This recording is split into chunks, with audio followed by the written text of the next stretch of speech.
Touch this. Touch this.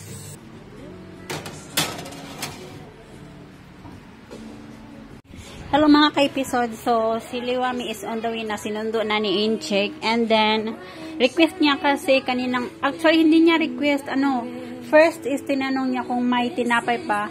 Kasi nung last other day, nung nakaraang araw is, gumawa ako ng tinapay and then nagustuhan niya yung condensed milk na bread. So, that's why today gumawa ulit ako ng condensed milk bread. But sa isang tray is kasya yung 15 pieces na peraso. Pieces na nga peraso, paano ba 'yan? So, ayun na nga, 15 pieces sa isang tray and meron ngang sumobra. So, ginawan ko na lang ng paraan. Nilagyan ko yung favorite niya na hotdog. Ready to eat na ito. Ayan, ready to eat na siya. Pero, naisipan ko siyang gawing ilagay sa bread. So, ayun na nga. Time check muna tayo. Alas 6 na ng hapon. Alas 6:11. So, wait. Siyempre, ganahan ako gumawa kasi si Liwami ba naman yung panglasa niya mahirap, mahirap kunin yung panglasa ni Liwami, lalo na sa mga tinapay, sa pagkain, gano'n.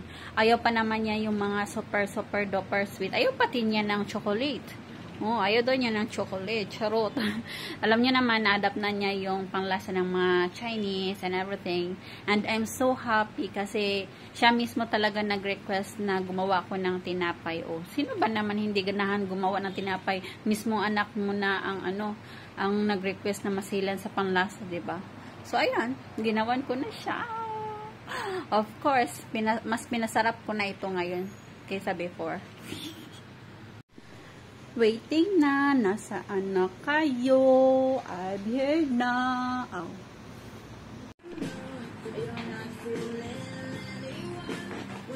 Hello, mommy. Have rain? Oy, need shower. What happened to your face? Oh, see the bread? Yee.